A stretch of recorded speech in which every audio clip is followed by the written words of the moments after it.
Hi, everyone. Welcome to day 27 of our 30-day live stream challenge video every day in April. I'm Anna Larson, owner of Nomad About, and this is my business bestie and cohort in live stream crime, Selena Conmackey. And yeah, hi. Hi. That just threw me for some reason. That voice. In a day, right? Yes, every day. So we're super excited to be here today. We have been for 30 days streaming tips and tricks on all sorts of things: social media, copywriting, website building, entrepreneurship, live stream tips. And that's what we're doing today. We're going to be talking about a live stream tip, which is staying on topic and keeping it interesting. Like, when we're up here, how do we keep the conversation moving? How do we keep our audience engaged? Like, what are some things that you need to do to make a really great live stream? Right.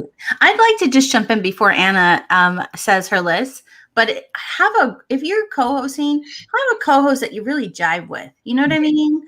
Like, it makes all the difference. We joke like in the restaurant, right? When you're working behind the bar and if there's multiple people of you, you have to just know where everybody's going when you're racing back and forth to grab a bottle over here, like when you're in the kitchen, right? Yeah. It's a harmonious dance of working. And so that's what I love about Anna is she picks up where she knows I'm lost and vice versa, right? So Yes. anyway. You know, that wasn't on our list, but that is a really great tip to add to the list. Yes, absolutely. If you're going to co-host, make sure it's somebody that you jive with. That's number one right there, folks. Nothing's more awkward than you saying, yeah, right, Anna? And then they go,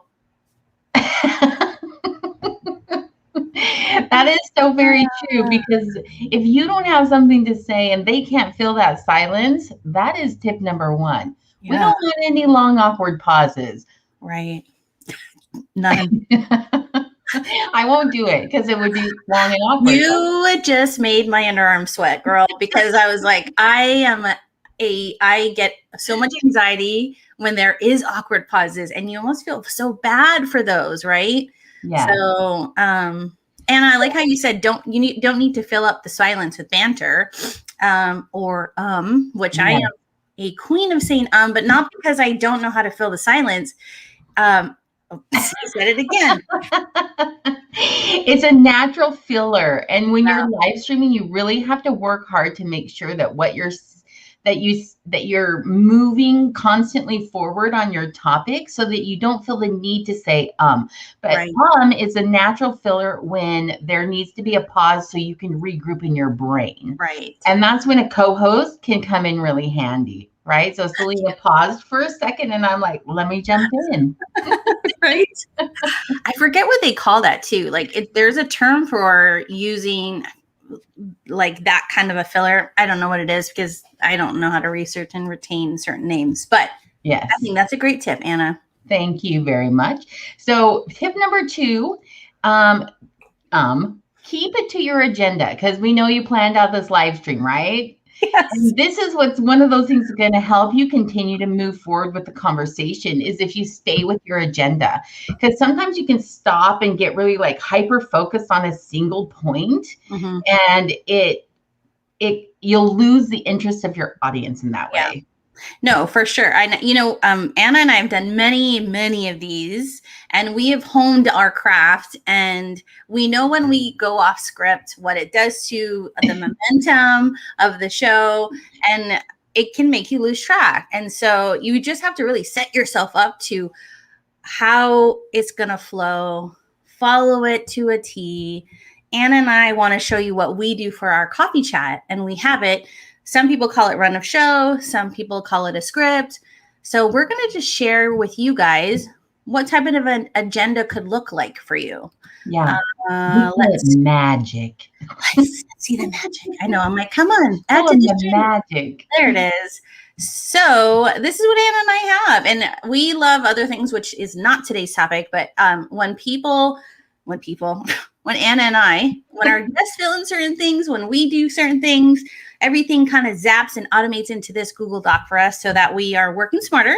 But we just have everything. It shows the flow of how our show is going to be, the questions we're going to ask, who's going to ask it if you're co-hosting, anything else. I mean, the whole thing. End of show. All of our questions are in there, our prep questions. And then if we have to make notes to remind ourselves of the important things that we want to come out in the live stream, this is the spot we do it. And every week during our 15-ish minute coffee chat live stream, we have this open and available and in front of us so that we can follow those show notes. Right. It's set yourself up for success. It's a little time consuming in the very beginning when you're setting it up, but at the end of the day, me and Anna are like, oh, look, it's there. Oh, it's there. We can add our notes. So, and if you don't want to get fancy, jot it down on a piece of paper before you go. Point 1, 2, 3, 4, 5. Yes, exactly. And I think it's so important. The other thing is, are you guys like, how do you even have the amounts of topics that you all are talking about here? And Anna actually she came in clutch and she set us up right. And so what she did was, she gave us our sheet of the 30 topics that we were going to talk about and every day. And we even wrote little notes on if it was a certain holiday that we wanted to talk about. Because we're only doing 10 minutes, you guys, we don't need to have a full blown. We had our talking points and that was it. Yes.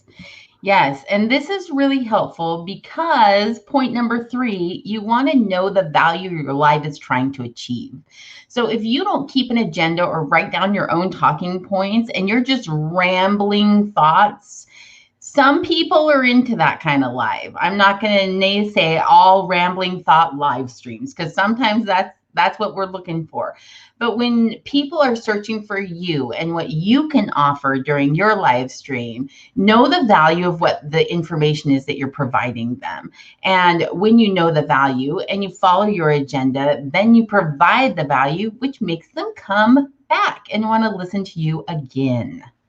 I cannot agree with you more. First of all, it's funny you said rambling thoughts because that's the name of my mommy blog is My Rambling Thoughts. So it's exactly rambling thoughts. But that was not meant to be a poke at your mommy. No, I was like, oh, is she talking about me? Just kidding. What I like about what you're saying too is this, what we're kind of sharing with you is set up a structure and it helps your followers that have zillions of other lives or videos that they can like watch is if they understand your structure because you're consistent and they know what's going to be there, they know what to expect, they'll come back, they won't come back, whichever it is, but you're creating that structure and you're creating the value by letting them know because you know what the value is that you want to give out. So yes, exactly.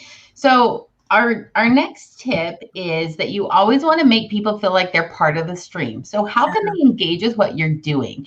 And at the perfect moment, guess what we had come in? Yeah. We had a comment happen. Yes. So John, these are great tips for when you formally launch your YouTube channel. This is exactly what you should be trying to do for a YouTube channel because you want to engage the people that you're interacting with. So one of the things what Anna is saying is encourage those that are watching to comment. Ask them a question. Say, hey, let us know right now in the chat so we can talk about it. They become part of the show. And people like that and enjoy that, So they like to be recognized that they're part of something. And when you engage them and you ask their advice or if you ask for information from them, then it helps them feel more included. Yeah. Okay, so we already kind of talked about this one, but just to reiterate, you want to keep moving forward with your topic. You don't want to dwell on one point for too long. If you find yourself repeating the same information over and over again, it's time to move forward to your next agenda point. Or if you're done, it's time to end your live stream. It's okay if you didn't do a full 30 minutes or a full 20 minutes or a full 10 minutes. It's time to be done, right? Also, if you say that you're only going to do a 10-minute live stream, it's really important that you don't go for 45 minutes and just keep talking. Yeah. Right. So it goes both ways, right? Yeah. I'm laughing because the name of our show is 15-ish. It started as 15 and then it went 15-ish. And so, it's more of a joke now because Who thinks a title that is 45-minute coffee chat? That doesn't sound cool. Yeah, right. I'm going to throw this comment up also, and this is a good point that John brings up. It does help put the focus of your live stream on your guests, because what you're doing this for is for your viewer. Yeah. It's not, well, I mean, maybe it's a little bit for you to hone your expertise, to be able to get your message out, but really it's for the people that are watching. Mm-hmm. No, absolutely. I just want to like give a tip on this is, if you're like, if you know you ramble, put on your agenda, right? 5 minutes, like give yourself these minutes that you'll only talk about it. And you know that the structure is there. If you feel like, you know what I mean? You need that reminder is on, put 5, 5, 5. Okay. I'm talking about these, and the total time will be 30 minutes, right? So, you know, if you're nearing certain times, because you're going to see it, okay, I need to pull back. Just little, those are little markers for you to be able to remind yourself not to go over. Yes. So our final live stream tip for the day is to remember that people are showing up because they like you. So if they keep coming back and watching your show, if they keep coming back and engaging with you, it's because you're doing something right. And so you can give yourself a little pat on the back right there.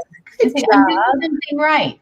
But also to remember that you are one in a millions of options, right? And so don't get discouraged if you don't have 100 viewers on every show.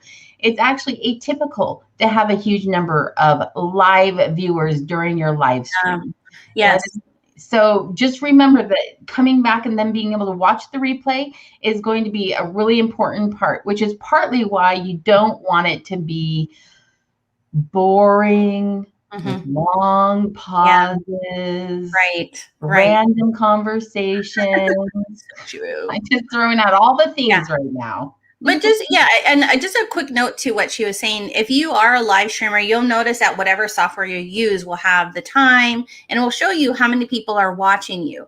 And some people say, I wish I could hide it, because sometimes it distracts me because I feel like, oh, nobody's watching. But you just do the show as if 1 million people are watching, because it's the replay that sometimes a lot of people will come back to. Yes. And that's where the views will come in. So like Anna said, don't be discouraged. All right, you guys. We just hit our 12 minutes and 20 seconds. So thank you for joining us today on day 27. And we will see you tomorrow when we discuss investing in yourself and spending money to make money as a small business entrepreneur. Good talk for tomorrow. Yes, great. Bye, guys. Bye.